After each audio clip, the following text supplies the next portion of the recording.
Hello student, स्वागत है आपका हमारे यूट्यूब चैनल अभी रॉय पीसीएम क्लासेस में। स्टूडेंट, आज फिर नई वीडियो के साथ आज हम पढ़ने वाले हैं केमिस्ट्री की अवक्रियाएं, जो मोस्ट इंपोर्टेंट अवक्रियाएं हैं, जो सबसे ज़्यादा पूछी जाती हैं बोर्ड एग्जाम में।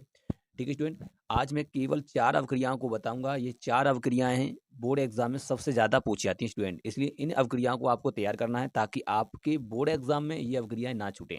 तो इसमें से 4 अवक्रियाएं मैं आपको केवल बताऊंगा और 4 अवक्रियाओं में से एक ना एक अवक्रिया आपकी बोर्ड एग्जाम में पक्का आएगी। ठीक है, तो बने रहिए वीडियो के एंड तक। यदि चैनल पे नए हो तो चैनल को सब्सक्राइब कर लें, बेल आइकन को प्रेस कर ऑल पे जाकर क्लिक कर दें ताकि आने वाली वीडियो की नोटिफिकेशन आपको मिलती रहे। तो चलते हैं स्टूडेंट, वीडियो को स्टार्ट करते हैं। आज जो हम इस वीडियो में जो पढ़ने वाले हैं वो पढ़ने वाले हैं 4 अवक्रियाओं के बारे में, यानी कि केमिस्ट्री की जो हमारी केमिस्ट्री है, रसायन विज्ञान है, उस रसायन विज्ञान में हमारा जो 4 महत्वपूर्ण अवक्रियाओं को मैं लेके आया हूँ, जो कि बोर्ड एग्जाम में सबसे ज़्यादा पूछी जाती हैं। अवक्रियाओं से संबंधित कोई ना कोई क्वेश्चन आपका बोर्ड एग्जाम में पूछ लेता है, इसलिए मैं आपको 4 अवक्रियाओं को बताऊंगा। उन 4 अवक्रियाओं में से एक ना एक अवक्रिया आपकी बोर्ड एग्जाम में देखने को मिलेगी। तो चलिए स्टूडेंट, सबसे पहले हम बात करते हैं सबसे पहली अवक्रिया, जिसे कहते हैं सिमिट अवक्रिया। सिमिट अवक्रिया कौन सी होती है? ध्यान रखना है, ये सबसे ज्यादा पूछी जाती है, इसको आपको तैयार अवश्य करना है। सिमिट अवक्रिया क्या होती है कि जब एसिटिक अम्ल यानी कि CH3COOH की अवक्रिया हाइड्रोजोइक अम्ल से, यानी हाइड्रोजोइक अम्ल क्या होता है, N3H से कराई जाती है तो मेथिल एमीन बनता है। तो इस अवक्रिया को सिमिट अवक्रिया कहते हैं। तो आपको इसे समीकरण से किस प्रकार से लिखना है, तो आपको इस प्रकार से लिखना है। यहाँ पे देख सकते हैं एसिटिक अम्ल है, ये क्या है, एसिटिक अम्ल, और ये तुम्हारा जो है हाइड्रोजोइक अम्ल होता है, इसे कहते हैं एसिटिक अम्ल। ये क्या है तुम्हारा, एसिटिक अम्ल। तो यहाँ पर लिख देंगे एसिटिक अम्ल, ये तुम्हारा एसिटिक अम्ल है। और ये वाला जो है स्टूडेंट, ये है तुम्हारा हाइड्रोजोइक अम्ल, इसे कहते हैं हम हाइड्रोजोइक अम्ल। ठीक है, ये हाइड्रोजोइक अम्ल होता है और इस प्रकार से आपका बनता क्या है, ये आपका बन जाता है यहाँ पर मेथिल एमीन। क्या बन जाता है, मेथिल एमीन, मेथिल एमीन बन जाता है। एसिटिक अम्ल की जब क्रिया हाइड्रोजोइक अम्ल से कराई जाती है तो मेथिल एमीन बनता है, साथ ही कार्बन डाइऑक्साइड गैस और नाइट्रोजन यहाँ से निकल जाती है। ठीक है, तो इस प्रकार से ये तुम्हारी एक अवक्रिया होती है, जो फर्स्ट अवक्रिया है, सबसे ज्यादा इंपॉर्टेंट है। एसआई का ऐसा आपको तैयार करना है। ठीक है, यही समीकरण होना चाहिए। ठीक है, तो ये होती है सिमिट अवक्रिया। सिमिट अवक्रिया क्या होती है कि ऐसी अवक्रिया जिसमें एसिटिक अम्ल की क्रिया हाइड्रोजोइक अम्ल से कराई जाती है तो मेथिल एमीन बनता है। क्या बनता है, मेथिल एमीन बनता है। तो इस प्रकार की अवक्रिया को सिमिट अवक्रिया कहते हैं। ठीक है स्टूडेंट, उम्मीद करते हैं समझ में आ चुका होगा। चलिए अब हम दूसरी मोस्ट इंपोर्टेंट अवक्रिया की बात करते हैं, जिसका नाम है वुटर्स फिटिंग अवक्रिया। वुटर्स फिटिंग अवक्रिया ये कई बोर्ड एग्जाम में पूछी जा चुकी है, इसको भी आपको तैयार करना है। तो चलिए स्टूडेंट, वुटर्स फिटिंग अवक्रिया, वुटर्स फिटिंग अवक्रिया क्या होती है इसके बारे में हम देख लेते हैं। वुटर्स फिटिंग का मतलब, वुटर्स फिटिंग अवक्रिया है क्या चीज, जब एल्किल हैलाइड, एल्किल हैलाइड का मतलब होता है, जब एल्किल हैलाइड क्या होते हैं, यानी कि एल्केन समूह में अगर कोई हेलोजन परिवार से कोई भी एक तत्व या हेलोजन परिवार का सदस्य जुड़ जाता है तो उसे से बनता है एल्किल हैलाइड। क्या बनता है, एल्किल हैलाइड। हेलोजन परिवार के समूह, यानी कि हम कह सकते हैं जैसे तुम्हारा हो गया क्लोरीन हो गया, ठीक है नहीं, ब्रोमीन हो गया, आयोडाइड हो गया, ये सब क्या है, हेलोजन समूह होते हैं। तो वुटर्स फिटिंग अभिक्रिया क्या होती है, जब एल्किल हैलाइड तथा एरिल हैलाइड, एल्किल हैलाइड तथा एरिल हैलाइड, एरिल का मतलब होता है एक तरह से बेंजीन के रूप में, यानी कि एक बंध श्रृंखला की बात कर रहा है, ठीक है नहीं, रिंग के टाइप की। एरिल हैलाइड के मिश्रण को Na यानी सोडियम के साथ शुष्क ईथर में प्रवाहित करते हैं। प्रवाहित यानी कि उसको मतलब प्रवाहित करते हैं केवल, ठीक है नहीं, प्रवाहित किया जाता है, प्रवाहित करते हैं तो एल्किल एरीन बनता है। इसे वुटर्स फिटिंग अवक्रिया कहा जाता है। इसे स्टूडेंट वुटर्स फिटिंग अवक्रिया कहा जाता है।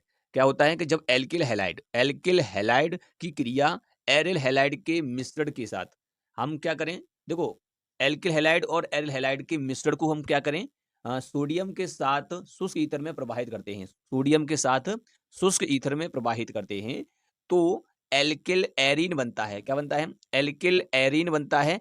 इसे ही वुटर्स फिटिंग अवक्रिया कहा जाता है। तो इस प्रकार से जो अवक्रिया होती है उसे वुटर्स फिटिंग अवक्रिया कहते हैं। अब ये तुम्हारा जो होता है इसे हम कहते हैं एरिल हैलाइड। एरिल हैलाइड यहाँ हेलोजन समूह जुड़ा हुआ है, यहाँ पर एक्स जो होता है वो हेलोजन से संबंधित होता है, ठीक है नहीं, प्लस यहाँ पर जो तुम्हारा है आर, और यहाँ पर तुम्हारा हेलोजन समूह है, तो ये आर जो होता है वो एल्किल समूह होता है और इसके साथ हेलोजन समूह जुड़ा हुआ है, तो इसे एल्किल हैलाइड, और ये तुम्हारा एरिल हैलाइड। तब इसकी क्रिया का मतलब जब इनके मिश्रण को सोडियम के साथ हम शुष्क ईथर में प्रवाहित करते हैं तो हमें क्या बनता है, एल्किल एरीन प्राप्त होता है, एल्किल एरीन प्राप्त होता है। तो इसी को कहते हैं हम वाटर स्प्लिटिंग अवक्रिया। यहाँ पर सोडियम हैलाइड यहाँ पर प्राप्त होता है, यहाँ पर सोडियम आयोडाइड भी हो सकता है, सोडियम क्लोराइड भी हो सकता है, कुछ भी हो सकता है यहाँ पर, ठीक है नहीं। तो इस प्रकार से तुम्हारी ये वाटर स्प्लिटिंग अवक्रिया होती है जो सबसे ज्यादा इंपॉर्टेंट है, ठीक है स्टूडेंट। इसको तो अवश्य तैयार आपको करना है। चलिए अब हम तीसरी अवक्रिया की बात कर लेते हैं जो कि सबसे ज्यादा इंपॉर्टेंट है, जिसका नाम है फ्रीडल क्राफ्ट अवक्रिया। कौन सी? Friedel Crafts अवक्रिया। तो चलिए उसको भी एक बार देख लेते हैं। तो चलिए स्टूडेंट, फ्रीडल क्राफ्ट अवक्रिया। फ्रीडल क्राफ्ट अवक्रिया कैसी अवक्रिया है भाई ये? देखो, फ्रीडल क्राफ्ट अवक्रिया का मतलब ये है कि जब हम किसी बेंजीन यानी कि बेंजीन की क्रिया, हम बेंजीन की जो क्रिया है वो मेथिल क्लोराइड से यानी कि मेथिल क्लोराइड से हम क्या करते हैं, निर्जली निर्जली जो तुम्हारा एल्यूमिनियम क्लोराइड जो होता है उसकी उपस्थिति में कराते हैं। यानी कि जब बेंजीन की अवक्रिया मेथिल क्लोराइड से कराते हैं, कब? निर्जली एल्यूमिनियम क्लोराइड की उपस्थिति में कराते हैं, तब जो हमें प्राप्त होता है वो प्राप्त होता है टाइलून। क्या प्राप्त होता है? टाइलूइन प्राप्त होता है। तो इस प्रकार की अवक्रिया फ्रीडल क्राफ्ट अवक्रिया कहलाती है। इसमें जो अवक्रिया होती है उसे कहते हैं फ्रीडल क्राफ्ट अवक्रिया कहते हैं। तो चलिए एक बार देख लेते हैं। जब बेंजीन की अवक्रिया मेथिल क्लोराइड से कराते हैं, बेंजीन में क्या होता है कि 6 ही कार्बन 6 ही हाइड्रोजन होते हैं। बेंजीन की अवक्रिया मेथिल क्लोराइड से कराते हैं, मेथिल क्लोराइड का मतलब CH3Cl, ठीक है नी, से कराते हैं कब? निर्जली एल्यूमिनियम क्लोराइड की उपस्थिति में कराई जाती है, तो टालुइन बनता है। इस अवक्रिया को फ्रीडल क्राफ्ट अवक्रिया कहते हैं, ठीक है स्टूडेंट। अब देखिए इसका समीकरण आप देख सकते हैं कि इस प्रकार से होता है कि ये बेंजीन है और इस बेंजीन की क्रिया हम किससे कराते हैं? हम करा रहे हैं यहाँ पर तुम्हारा हमारा मेथिल क्लोराइड से करा रहे हैं, और किसकी उपस्थिति में? निर्जली एल्यूमिनियम क्लोराइड की उपस्थिति में करा रहे हैं। तो यहाँ पर टाइलुइन प्राप्त होता है, टाइलुइन प्राप्त होता है, ठीक है नहीं। देखो इसमें होता क्या है कि जो H जो है वो क्लोरीन के साथ मिलकर के HCl बन जाता है, बाकी जो CH3 यहाँ पर इसके वैसा का वैसा रहता है, यहाँ पर हाइड्रोजन था वहाँ पर CH3 आ जाता है, ठीक है ना। तो यहाँ पर तुम्हारा टाइलुइन बनता है, यहाँ पर तुम्हारा जो मैथिल समूह होता है और ये बेंजीन होती है तो इसके साथ जुड़ा हुआ होता है। तो ये तुम्हारा है क्या? फ्रीडल क्राफ्ट अवक्रिया का एक समीकरण, रासायनिक समीकरण। इसको ऐसे ही लिखना है। तो ये है तुम्हारी फ्रीडल क्राफ्ट अवक्रिया स्टूडेंट। उम्मीद करते हैं समझ में आ चुकी होगी। अब हम बात करते हैं इसकी चौथी मोस्ट इंपोर्टेंट अवक्रिया की, इसे कहते हैं रीमर टीमन अवक्रिया। रीमर टीमन अवक्रिया। रीमन टीमन अवक्रिया क्या होती है उसके बारे में हम बात करते हैं। ये सबसे ज्यादा इंपोर्टेंट है, इसको तो अवश्य तैयार आपको करना है स्टूडेंट। चलिए रीमन टीमन अवक्रिया की बात कर लेते हैं। चलिए स्टूडेंट, रीमर टीमन अवक्रिया क्या होती है? रीमन टीमन अवक्रिया की अगर हम बात करें तो जब क्या होता है कि जब फिनॉल में क्लोरोफॉर्म मिलाकर NaOH के साथ गर्म करते हैं तो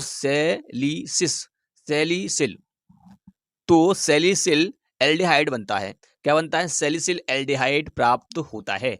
स्टूडेंट इसमें क्या है कि यानी कि जब हम फिनॉल की क्रिया क्लोरोफॉर्म से कराते हैं, कब कराते हैं? किसके साथ गर्म करते हैं? यानी कि NaOH के साथ इसको जब हम गर्म करते हैं तब हमें प्राप्त होता है सैलिसिल एल्डिहाइड प्राप्त होता है।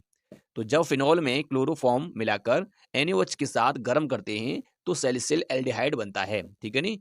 हमें केवल ये चीजें याद होनी चाहिए, फिनॉल हो गया, क्लोरोफॉर्म हो गया, इनको साथ किसके साथ कर रहे हैं? Sodium hydroxide. ये चीज पता होनी चाहिए, बस हिंदी तो अपने आप लिख जाता है, ठीक है। थोड़ा सा हमें बेसिक पता होना चाहिए इसका, ठीक है स्टूडेंट। तो इसके साथ गर्म करते हैं तब हमें सैलिसिल एल्डिहाइड प्राप्त होता है, ठीक है नहीं। तो देखिए यहाँ पर क्या है तुम्हारा, ये कि बेंजीन होता है इस प्रकार से। तो ये फिनॉल का फॉर्मूला होता है। फिनॉल यहाँ पे OH समूह जुड़ा हुआ होता है, ये फिनॉल होता है। बेंजीन के साथ अगर OH जुड़ा है तो फिनॉल हो गया, ठीक है नहीं। अब यहाँ पर तुम्हें देख सकते हो ये क्लोरोफॉर्म है। क्लोरोफॉर्म की साथ हम किसके साथ गर्म करते हैं? NaOH के साथ जब इसको गर्म करते हैं, यहाँ पर डेल्टा दिखाई दे रहा है तुम्हें, ये गर्म का सिंबल मतलब एक तरह से प्रतीक होता है। जब इसको गर्म करते हैं स्टूडेंट तो क्या होता है कि यहाँ पर ये फिनॉल तो ऐसा ही रहता है, यहाँ से ऑक्सीजन उठ के यहाँ पे आ जाता है तो ये एल्डिहाइड समूह बन जाता है। अब यहाँ पर तुम्हारा NaCl बन जाता है और 3 है यहाँ पर, तो 3 यहाँ पे भी है तो 3 बनेगा। तो इसलिए यहाँ पर CHO हो गया एल्डिहाइड, और एल्डिहाइड यहाँ पर आ जाएगा और OH समूह तो देखो वहां पर ही है जैसा है वहां पर, ठीक है नहीं। तो इस प्रकार से होता है CHO हो जाएगा यहाँ पर प्लस 3NaCl प्लस 2H2O हो जाएगा। इस प्रकार से समीकरण इसका ये होता है। इसमें क्या होता है कि केवल यहाँ से ऑक्सीजन उठ के यहाँ आ गया और ये उठ करके यहाँ लग जाएगा, बस इतना ध्यान रखना है। और बाकी को क्या करना है आपको? NaCl बनाना है। तो NaCl बनाओ, यहाँ देखो 3Na है तो यहाँ पर Cl3 है तो ये हो जाएगा 3NaCl हो जाएगा, ठीक है। बाकी बचा हुआ जो है वो आपका 2H2O बचेगा तो उसको यहाँ पर लिख देंगे। तो इस प्रकार से ये तुम्हारी क्या होती है? रीमन टीमन अवक्रिया होती है। स्टूडेंट ये सबसे ज्यादा इंपॉर्टेंट अवक्रियाएं थी जो कि मैंने इस वीडियो में आपको बताया है, ठीक है। इसको तुम्हें अवश्य तैयार करना है। और ये जो टॉपिक जो हैं, ये जो अवक्रियाएं जो हैं जो कई बोर्ड में ये अवक्रियाएं पूछी जाती है, इनको अवश्य तैयार आपको करना है। ये आपको ठीक है।